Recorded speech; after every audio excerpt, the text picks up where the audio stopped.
Hello, তোমরা সবাই কেমন আছো? আশা করছি তোমরা খুব ভালো আছো আর আমিও খুব ভালো আছি। তো আজকে সোমবার, শ্রাবণ মাসের প্রথম সোমবার। তো আজকে একসাথে একাদশীও পড়েছে, দুটোই আমরা একসাথে করছি।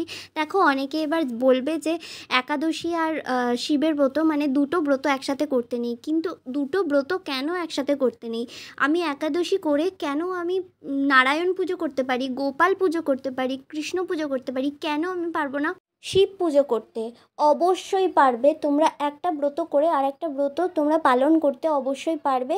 দেখো, আমার একটা সব কিছুতে একটা মনের স্যাটিসফ্যাকশনের দরকার হয়, তো আমার মনে স্যাটিসফ্যাকশন হচ্ছিল না এই কথাটাতে, সেই জন্য একাদশী আর সোমবার আমরা একসাথে করেছিলাম। তো আমি প্রথমেই পঞ্চামৃত তৈরি করে ফেলেছিলাম, তারপরে আমি গঙ্গা জলে তিল, কর্পূর, গুড়, আতর আর আমি দেখছিলাম যে কেশরে কটা কেশর আছে আমি গুনে নিচ্ছিলাম। তারপর সব কিছু রেডি করার পর যেগুলো বাকি ছিল সেগুলো আমার দিদিরা করে নিয়েছিল। তো আজকে ওরা দুজনেই আসছিল বাড়িতে।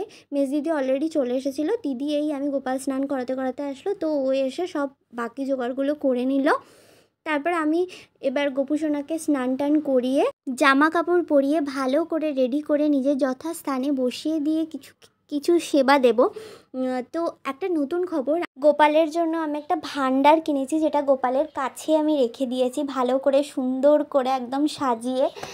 তারপর আমি গোপালের জন্য দুটো তিনটে সফট টয় কিনে ওর কাছে রেখে দিয়েছি, যাতে যখন মনে হয় তখন খেলা করতে পারবে। তো আরও কিছু কিছু জিনিস করার ইচ্ছা আছে, আস্তে আস্তে করব। তো আমি এবার গোপুসোনাকে স্নান করিয়ে ভালো করে রেডি করে নিজের স্থানে রেখে দিয়ে তারপর আমি নিজে রেডি হতে যাব, কারণ ঘরের আমাদের মহাদেবকে পুজো করে তারপরে আমরা বাইরের দিকে একটু পুজো দিতে যাব, অঞ্জলি দিতে যাব। তো আমি এবার রেডি হয়ে নেব।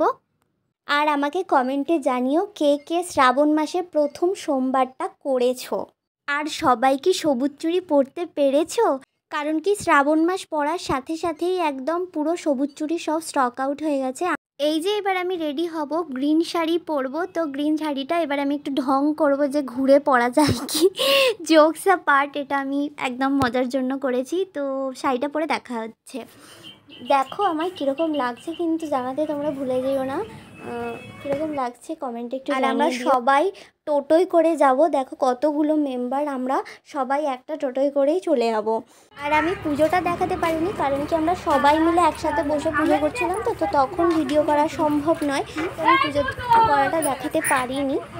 কিন্তু হ্যাঁ, শ্রাবণ মাসে আমি তোমাদেরকে মহাদেবের দর্শনটা করাবো। দেখো তোমরা দর্শন করে প্রণাম করে নিও। আর আমার সাথে একটা ঘটনা ঘটলো, আমি শিবের মাথায় জল ঢালার সাথে সাথেই আমার জন্য একটা সম্বন্ধ এসেছে। মানে মন্দিরে বসে বসেই আমার সম্বন্ধ এসেছে। তো তোমরা বলো আমার কি বিয়ে করে নেওয়া উচিত না করবো না? তো এটাও কমেন্টে জানিও। আর আমার ভিডিওটা কেমন লাগলো অবশ্যই জানিও, লাইক কমেন্ট শেয়ার করে দিও, সাবস্ক্রাইব করে দিও। টাটা, বাই বাই, দেখা হচ্ছে পরে ভিডিও।